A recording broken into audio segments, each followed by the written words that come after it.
Now we begin talking about alcohols. And before we talk about alcohols, we need to talk about something very important, and that is the oxidation states of carbon. Now, I'm just going to warn you right now, this is a simplified version of the oxidation states in organic chemistry. And if you ask an inorganic chemist, they're probably not going to agree with this system. But this will help us moving forward, trying to understand what reactions are actually doing. So this is the oxidation states of carbon.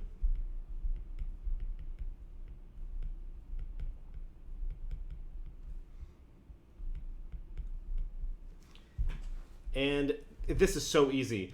All you have to do is count the number of bonds to an electronegative atom. And the number of bonds to an electronegative atom is equal to the oxidation state.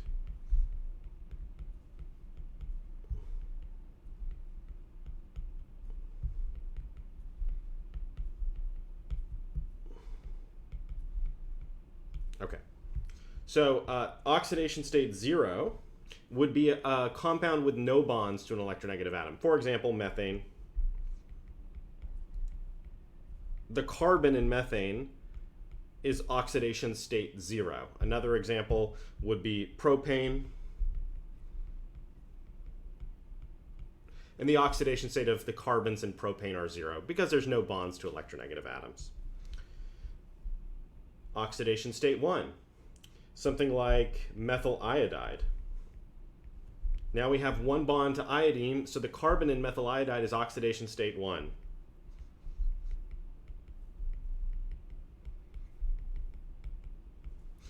We could also have something like ethanol.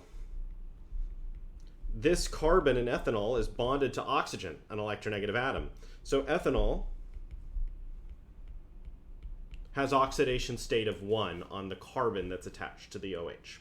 Whenever I ask you to determine the oxidation state of something, I'll always point an arrow towards the carbon I'm talking about. So in this case, I would point to this carbon, which has an oxidation state of 1, or I could point to this carbon, which has an oxidation state of 0. So you can have carbons with different oxidation states within a single organic molecule. Also, I want to mention, this is kind of weird, alkenes, they are said to have a net oxidation state of 1. So if you look at an alkene, each carbon in the alkene has an oxidation state of 1/2. So each C equals 1/2, so that the whole alkene is 1.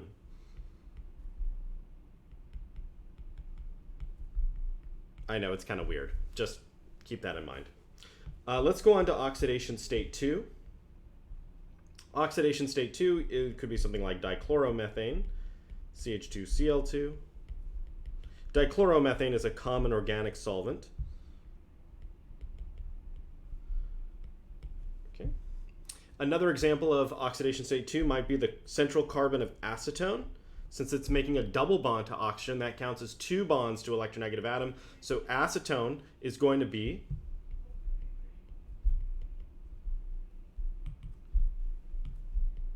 oxidation state 2. Also, and I got to mention this a little funky,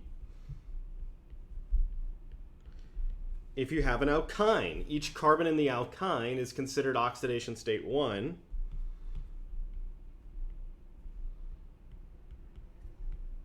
So the total oxidation state for alkyne is 2. So we'll just say, so total equals 0. Total equals 2. Okay. Oxidation state 3, something like chloroform. CHCl3 is the structure of chloroform. You guys probably know of chloroform from the movies when they take the rag soaked with chloroform and put it over the victim's mouth, and then the person passes out and then they can be like kidnapped or whatever. It doesn't actually work that fast. You would have to hold the chloroform there for about 10 minutes before the person loses consciousness. So not going to be very effective like they show in the movies, but that carbon in chloroform has oxidation state of 3. Another example would be acetic acid.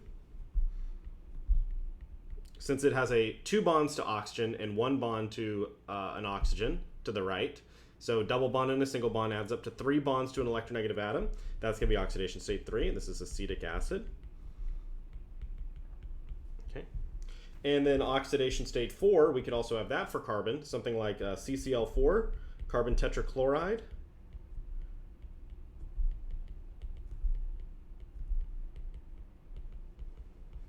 or CO2, carbon dioxide, has an oxidation state of 4.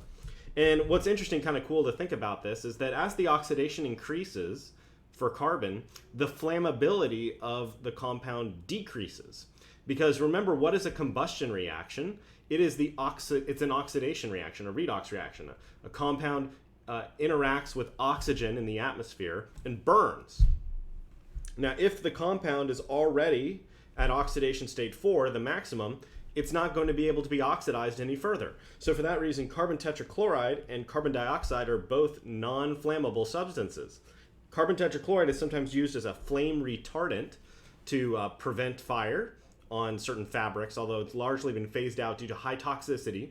And CO2 is commonly found in fire extinguishers to put out the fire. You know, if you blow out a candle, you're using CO2 in your breath to extinguish that flame. However, we know that compounds with very low oxidation states like methane and propane are highly flammable, and they're used typically as fuels in natural gas and propane accessories.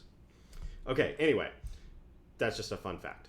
Now, the thing I want to mention here is that a reaction that increases the oxidation state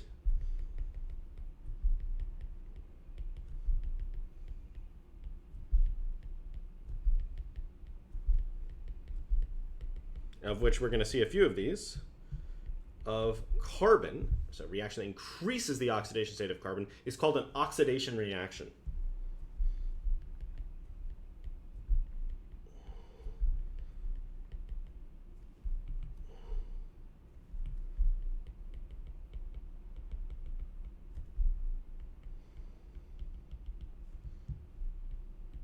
And a reaction that decreases the oxidation of carbon is called a reduction reaction. So I'll just say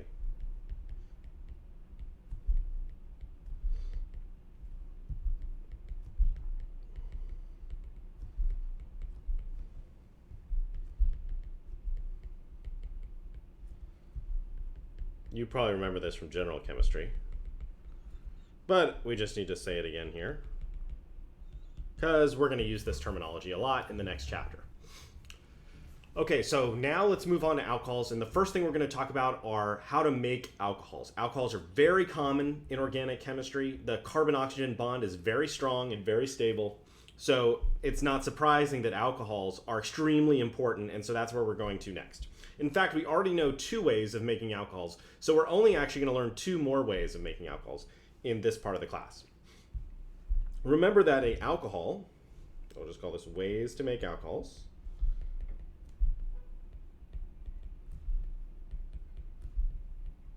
remember that an alcohol is whenever you have carbon attached to an OH group. That's the functional group. And I mentioned you have 2 ways already that you know how to make alcohols, and that is SN2 and SN1. So if you have carbon attached to a leaving group, depending on the substitution pattern of that carbon, whether it's primary, secondary, or tertiary, if it's primary, you might want to use something like NaOH and do an SN2 reaction, replacing the leaving group with an OH group. And if it's secondary or tertiary, you might want to do an SN1 reaction with water to replace that leaving group with OH. Okay, so those are the 2 ways we already know how to make alcohols, but there's, like I said, 2 new ways, and both of these ways are going to start with a functional group we haven't talked too much about, and those are the aldehyde and ketone groups. So remember that an aldehyde or ketone has the CO double bond, and there's usually some carbons or a hydrogen attached in the case of an aldehyde. And there's going to be 2 reactions that will turn these into an alcohol. The first is going to be adding an H- source. So a source of H- to the aldehyde or ketone. We'll talk about what that is. And then the other reaction is going to involve adding a C- source, a negative carbon source. And both of these reactions are going to turn an aldehyde or ketone into an alcohol.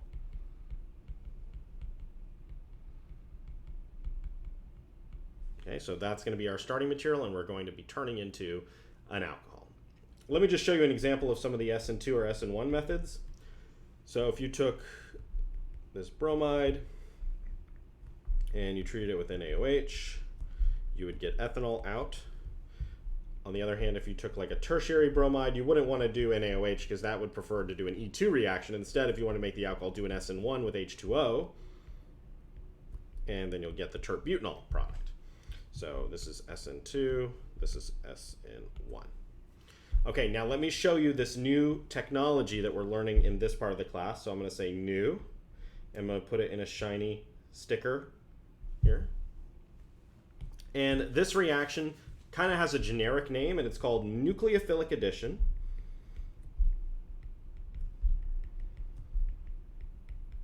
Addition, I sometimes write it out short like this with a apostrophe N to aldehydes and ketones.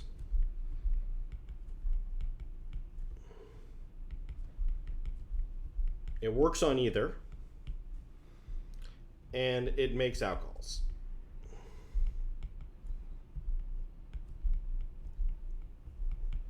And let me just kind of show you the generic concept of this reaction, including the mechanism.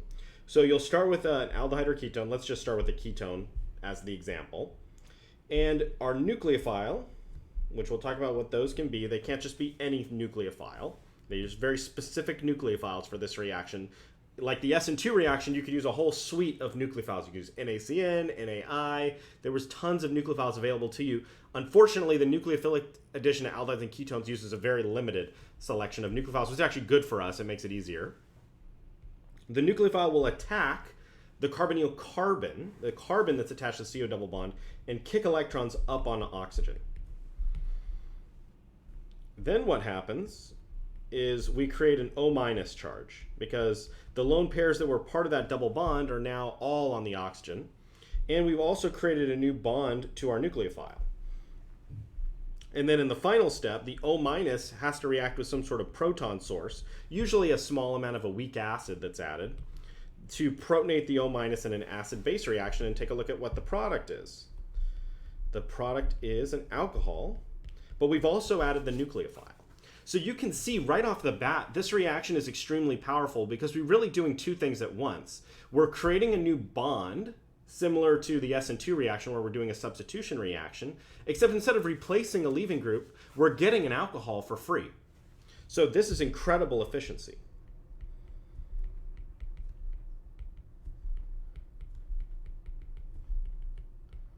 Incredible efficiency because we add a nucleophile,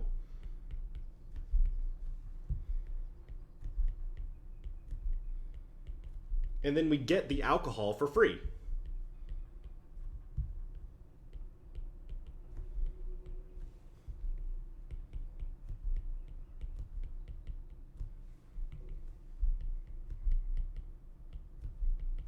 Value. This is a good value. This saves us time, this saves us money. It's really important for an organic chemist to try and do as much as possible in each reaction because each reaction costs time and money. And this is doing a 2-for-1 deal. Who doesn't like a 2-for-1? The only downside to this is that the nucleophiles are extremely limited. So let's take a look at the two classes of nucleophiles that work in this reaction.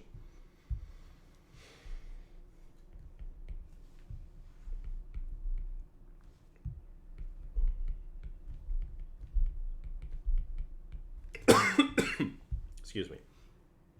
So nucleophiles in carbonyl reactions.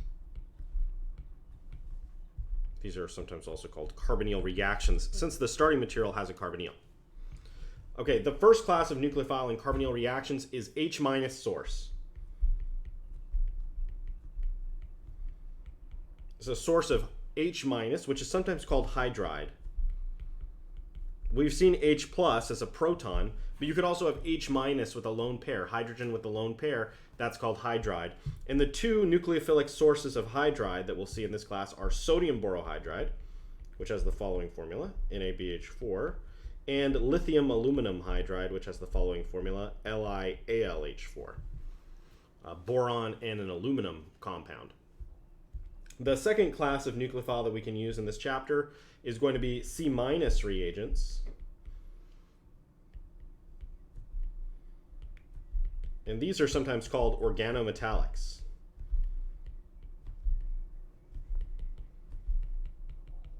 I'm actually trained as an organometallic chemist, so in my PhD I worked a lot with these organometallic substances, which are just substances, as the name implies, with a carbon-metal bond. This makes the carbon nucleophilic because it puts a partial negative charge on carbon. So for example, we could have organolithiums, which is when you have a carbon attached to lithium, or an interesting class of compounds called Grignard reagents, which is a carbon attached to a magnesium halide, like magnesium bromide. That actually won Nobel Prize. Victor Grignard won a Nobel Prize for his work on these magnesium halide organometallics, and the substance is named after him, so it's oftentimes called Grignard reagent. We'll talk about those in a bit, but let's first start talking about the H- sources.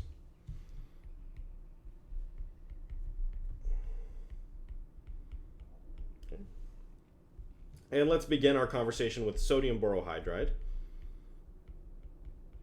Sodium borohydride is nice. It's a white powder, pretty easy to handle.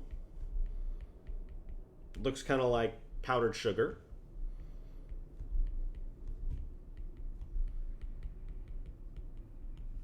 Okay, sodium borohydride. And the structure of this, if we draw it out, there's a boron with 4 hydrogens on it, a negative charge on boron, and then sodium as a counter ion, spectator ion, not really doing anything, just hanging out nearby. Now the sodium borohydride is used typically with methanol or ethanol solvent. And you'll see that the methanol and ethanol solvent doesn't just dissolve the sodium borohydride, but it's actually involved in the mechanism of how it works. Let's take a look at what this reaction does. So let's start with an aldehyde or ketone. I'll just start with an aldehyde just for fun. This is benzaldehyde. It smells like almonds. And if we treat this with sodium borohydride and MeOH, it's going to turn the double bond into an alcohol. And it does so by adding an additional hydrogen to that carbonyl carbon. That hydrogen actually comes from the NaBH4. So if I put the H of the NaBH4 in blue, this hydrogen comes from the sodium borohydride. Let's take a look at the mechanism of how this reaction works. Like I said, the solvent is actually involved, so I'm actually going to draw the mechanism around the corner here. So what first happens is that we'll draw the BH4 anion. I won't draw the sodium because it's just a spectator ion.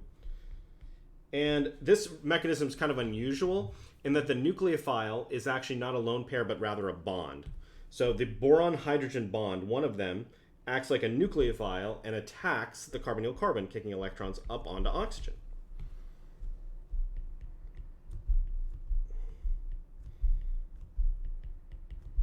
This creates a negative charge on oxygen. And we've added now a hydrogen from the sodium borohydride to that carbonyl carbon. Now, in order to get to the product, an acid-base reaction has to occur to protonate the negatively charged oxygen, and that's where the solvent, methanol, comes in. So we could have methanol act as a weak acid. It's going to donate its proton and kick out methoxide as a leaving group, and that'll give us the product, which is the alcohol. So, as you can see, this is an example of a reduction reaction because if you look at the starting material, it has an oxidation state of 2, since there's 2 bonds to an electronegative oxygen atom. But then when you look at the product, there's only 1 bond to electronegative oxygen. So the oxidation state went from 2 to 1. So this is an example of a reduction reaction. Okay, let's take a look at the other H- source, which is lithium aluminum hydride. This one is not as friendly as the sodium borohydride. LiAlH4. It's a gray powder. It's very reactive. And it actually reacts with water in the air. So when you open it up, they sell it in baggies. I don't know why they sell it in like a sandwich bag. You open up the sandwich baggie with this gray powder inside, and it dries the air around you. So like the second you open this bag, you like can't breathe because the air is so dry. And that's because the lithium aluminum hydride is very fine particles of dust that kind of react with all the water in the air, the water vapor that's in the air. So LiAlH4 is really strong compared to sodium borohydride in terms of its reactivity. It's much more potent. Because it's kind of a mouthful, it's sometimes called LAH. So if you ever hear me say LAH, that's lithium aluminum hydride. It's much easier to say than LiAlH4 is kind of a tongue twister. The structure of LiAlH4 looks almost exactly the same as sodium borohydride. We have aluminum with 4 hydrogens on it, negative charge on aluminum, and a lithium counterion that's basically doing nothing. Now use this with ether solvent. So diethyl ether is typically used. The structure of diethyl ether is an ethyl group, an oxygen, and then another ethyl group. It looks kind of like a seagull to me, but that is a common organic solvent. It's a nonpolar solvent. And let's take a look at the mechanism. It's almost exactly the same as what we have seen. So let's take acetone, and we'll treat that with, now the thing that's a little bit different about the sodium borohydride is this is a 2-step process. Step 1, LiAlH4 with the diethyl ether solvent. And then step 2, you need to add water in a second step. The water serves a similar purpose as the methanol in the sodium borohydride reaction, that it's going to act as an acid-base reaction to protonate the O- in the mechanism. The product of the reaction is going to be the alcohol. So the CO double bond is replaced with an alcohol, and there's an extra hydrogen that's added, not shown because it's an implicit hydrogen. So there is an additional hydrogen that is being added to this carbon. I'm just not going to draw it in. The mechanism is almost identical to the sodium borohydride one. We have the hydrogen aluminum bond now acting as a nucleophile. I'm not going to draw out all the hydrogen bonds. Kicking electrons up on an oxygen to give us the O-. I'll draw in the hydrogen, why not? I see I'm kind of out of room here.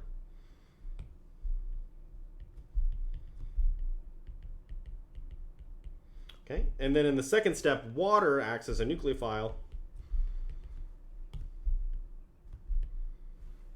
and acts as a proton. Water does not act as a nucleophile. Water acts as an acid to deliver a proton to the O-, protonating it to give the alcohol. And this is very important. Warning. Do not mix water and LiAlH4.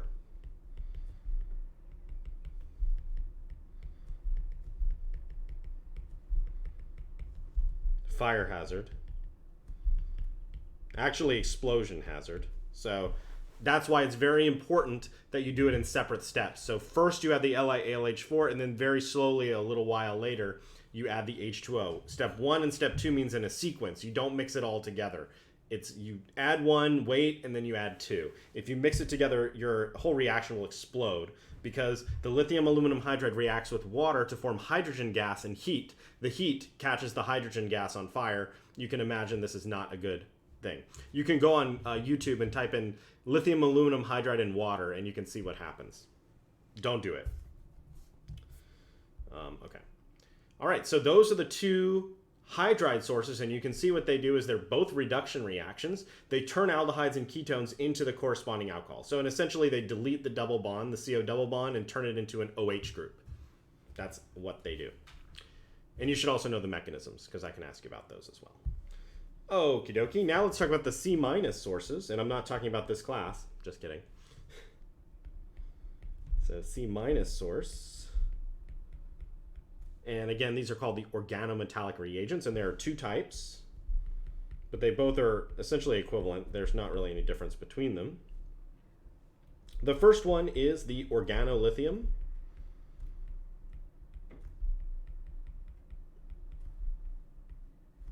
And the organolithium has the generic format RLI. Remember, R just stands for some random carbon. And a few examples of organolithiums could be butyllithium and phenyllithium. And both of these you can imagine, also methyl lithium, why not? All 3 of these you can imagine having a delta plus on lithium and a delta minus on carbon. And so the dipole actually goes towards carbon, creating carbon with a negative charge. So you can kind of think of it like an ionic compound of carbon where carbon is negative. The carbon that's attached to the lithium is your nucleophile. Now, you have to consider, though, the fact that the CLI bond is pretty much a covalent bond. It's not ionic. So CLI is pretty much covalent. So even though you can think of it like an ionic bond, it's drawn like a covalent bond because it is.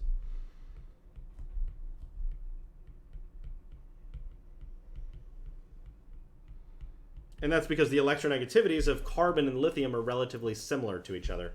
So it does behave as a covalent bond. The second class of organometallic is called the Grignard.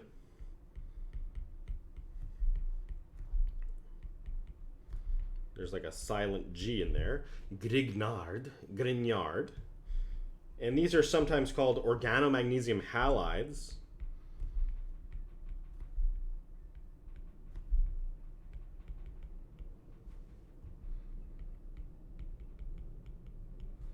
And they're essentially just like organolithiums, except instead of lithium, there's magnesium halide.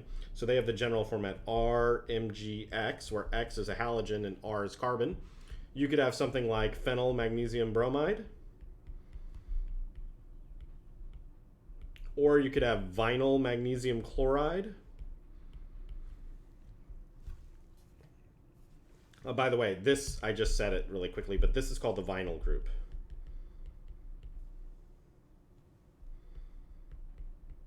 It's a 2-carbon alkene. The simplest alkene is called the vinyl for short. So those are 2 examples of Grignard reagents, and both types of these are interchangeable with each other. So let me just scoot this up a little bit here. So there's not any reason to use one over the other. I don't know. I kind of like the organolithiums. They're simpler to remember. You don't have to like remember the MgBr. You can just write Li. But they do the exact same thing. They both are nucleophilic on carbon.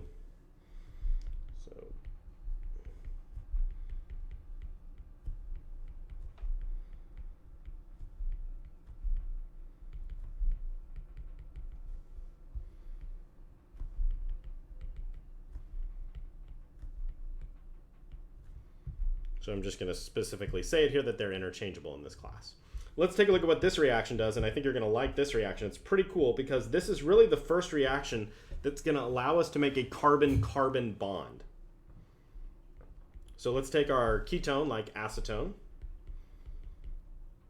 and I'm going to treat that with, it's another 2-step process like the lithium aluminum hydride. Step 1, propyl magnesium bromide, plus ether is typically used as the solvent, so it's just like the LiAlH4 or LAH in the previous page.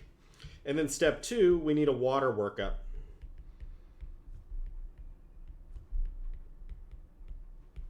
And you see me use this word a lot, workup. Let me just kind of define that. So use of organometallic reagents. I'll abbreviate organometallic as OM. Will require a workup.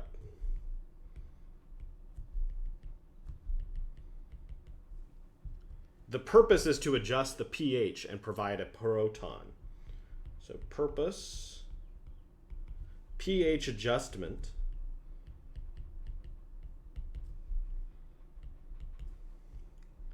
Also provides a proton.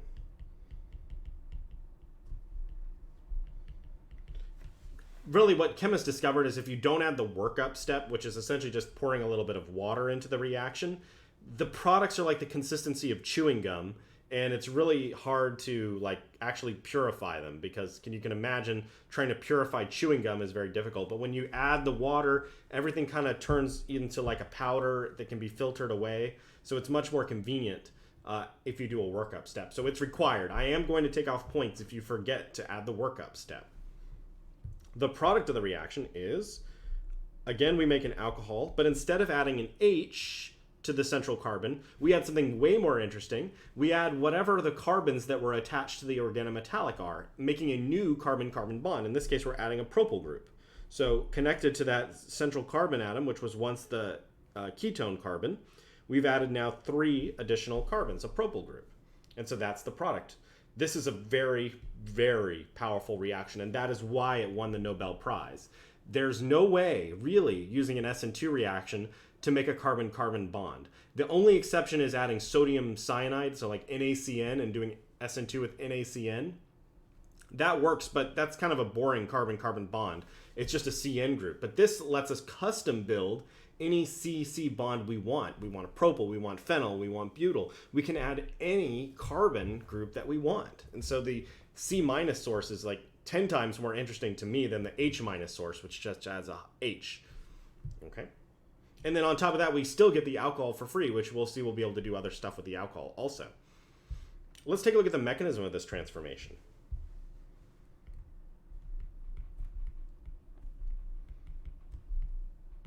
Okay, so the mechanism looks very similar to what we've already seen. Here's our acetone, and let's do our propyl magnesium bromide. Okay, the carbon magnesium bond is going to act like a nucleophile, attack the carbonyl carbon, kick electrons up on oxygen.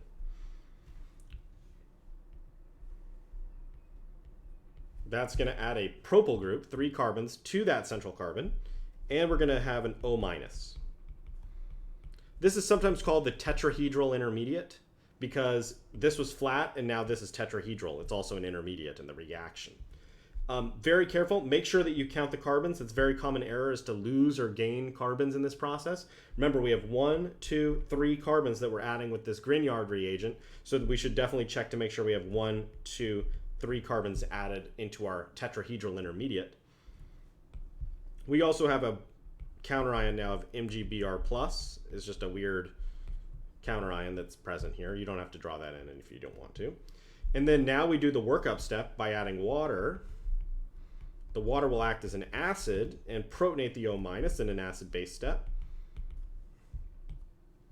And so that the product is a alcohol where we've added 3 carbons to that central carbon there. And I can kind of clean up the drawing a little bit, make the angles look a little bit nicer, and move the 3 carbons up here. It's totally equivalent. And so our product in this case happened to be a tertiary alcohol. Let's take a look at an example of using a organolithium. Let's take the simplest aldehyde. How about formaldehyde? So formaldehyde is the aldehyde that's CO double bond with H on both sides. And we'll add methyl lithium to it. Why not? The carbon lithium bond is our nucleophile. Electrons attack the carbonyl carbon, kick electrons up on oxygen.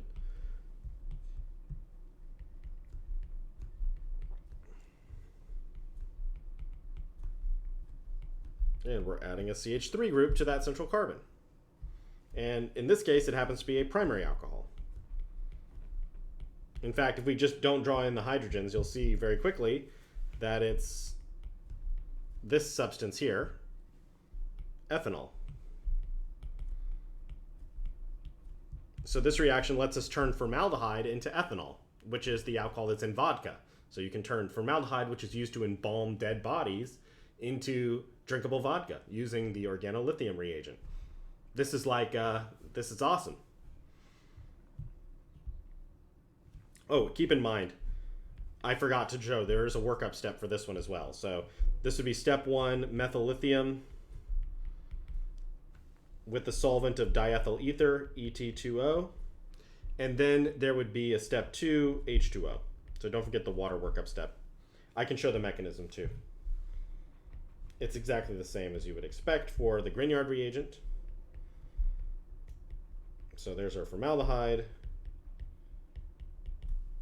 Here's our organolithium. It attacks the CO double bond, kicks electrons up onto oxygen. That's going to first produce our O- compound. And then it's time for the water workup. The water will act as an acid. O- grabs a proton, and then that leads us to our final product, which is ethanol. Now, one thing I want to mention is how to make organometallics. It turns out you can make them very easily. They're made from the corresponding halogen.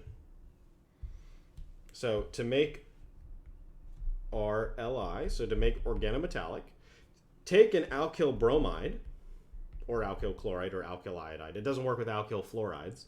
And just treat it with lithium metal. So lithium metal is sometimes shown like this, lithium with a little 0 in the upper right-hand corner to show that it's oxidation state 0, which is the metal. And this is typically done in diethyl ether. And the product is the organometallic. So the bromine is just replaced with lithium. It almost looks like an SN2 reaction, but it's not. Don't worry about the mechanism here. Plus a byproduct of lithium bromide. Notice that if you were to try and draw a balanced reaction, it actually takes 2 equivalents of lithium metal, since there's a lithium here and a lithium being formed as the counterion. So it's important to note that this requires 2 LIs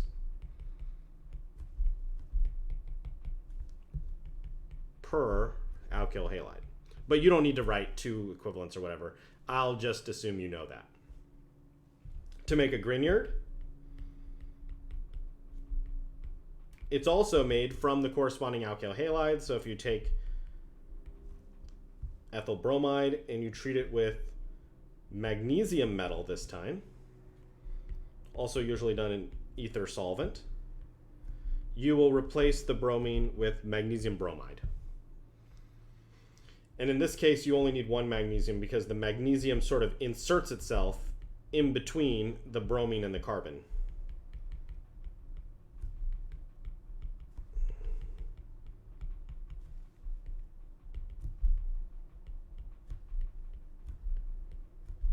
And this works with any alkyl iodide, alkyl bromide, or alkyl chloride.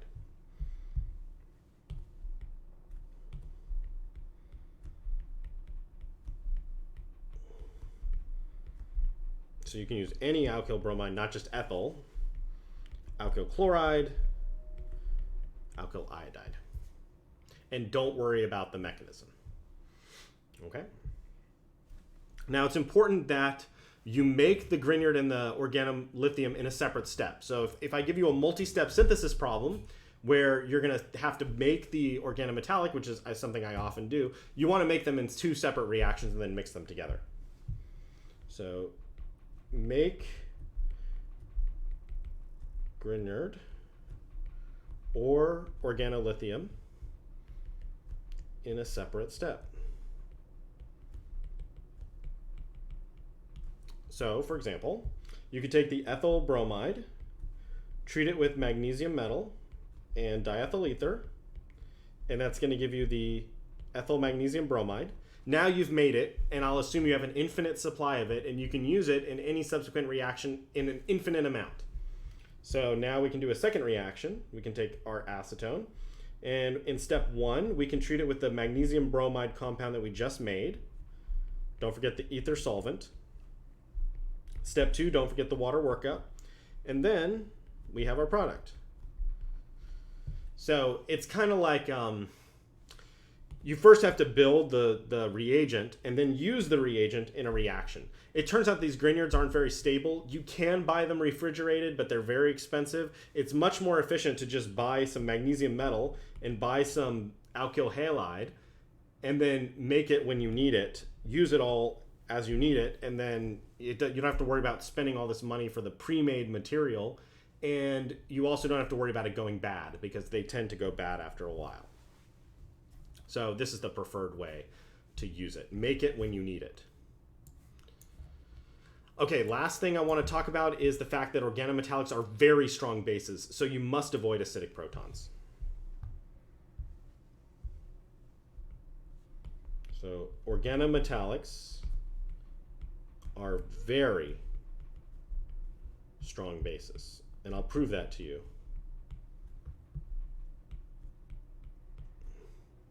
So you must avoid all acidic protons.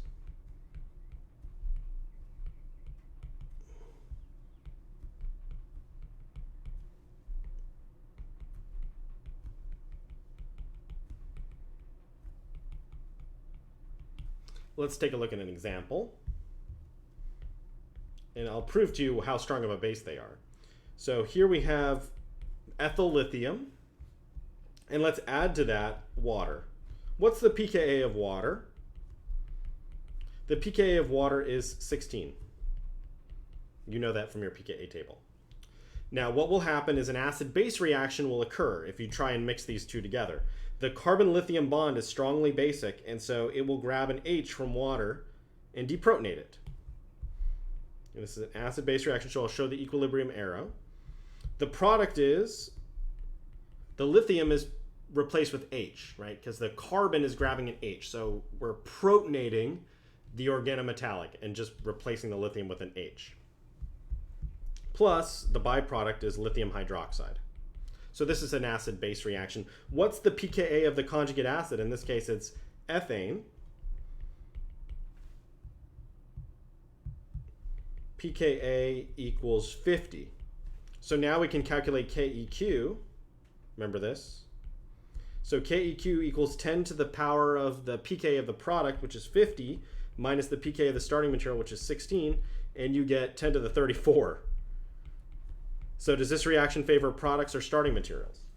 Products, by huge margin, 10 to the 34 times. This reaction is strongly driven to the right. So really these equilibrium arrows are kind of a farce. You could just draw a very, very small arrow going back the other way because this reaction is almost always going to just move in the forward direction. So what's the important thing here is that make sure the H2O workup, which is required in these reactions, remember organometallics require a second step of water, make sure that water is a separate step and not mixed together with the organometallic.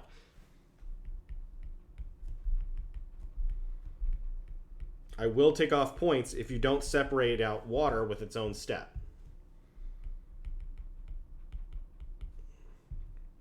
Because acidic protons, like that in water, will kill our organometallic.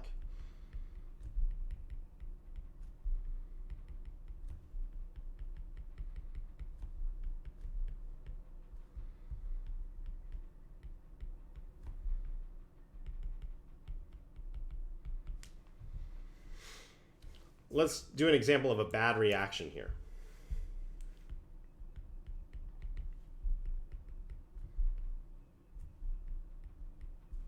Okay, here we have an aldehyde. And let's say we want to try and add a nucleophile like methyl lithium to our aldehyde. So step 1, we'll have CH3Li. And step 2, we're doing a good job making water our separate step. And we would have hoped to get this product out.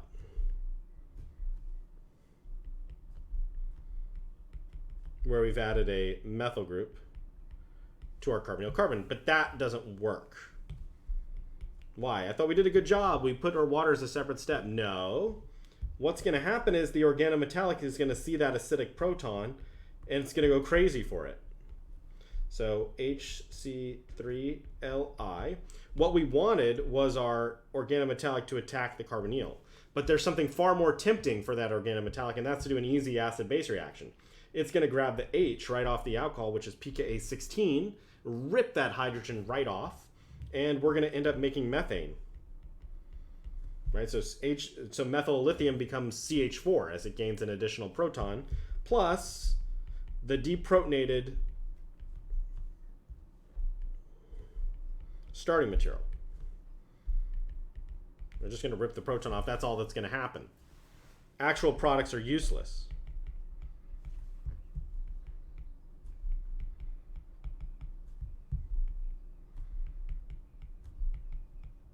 We did not do the reaction we intended. The acidic proton ruined our reaction. So it was poor planning on our part. And just to keep in mind the financial disaster that this reaction is, methyl lithium has a cost of, so I looked up the cost, about $210 per mole. Not cheap. Methane, which is the major organic product in this reaction, costs 0.82 cents per mole. Not even not even 1 cent. So you just turned something that costs $210 into something that costs less than 1 cent. You're fired. If you're a chemist working at my company and you do this reaction, you're fired. Okay, and if you do this on a test, you're also fired. Okay. Just keep in mind that bad reactions can cost serious money. And so we need to think about side reactions before we try and do the reaction that we intend. So if you have any acidic protons, any protons with a pKa less than 50, you will have to worry about compatibility in that case. So generally speaking, the aldehydes and the ketones that we're going to be using in these reactions don't have functional groups around with acidic protons. They don't have thiols, they don't have alcohols, they don't even have alkynes with pKa 25. We have to be very mindful of acidic protons. That's a big limitation of these organometallic reactions. Although they're amazing, they allow us to add carbons and make carbon-carbon bonds. They have poor functional group compatibility, meaning that they don't tolerate many other functional groups besides the ketone and aldehyde. Okay, let's stop right there, and we will talk about reactions that start with alcohols next time. So we just learned some methods for making alcohols. Let's see what we can do once we make an alcohol, and that'll be the focus of tomorrow's lesson.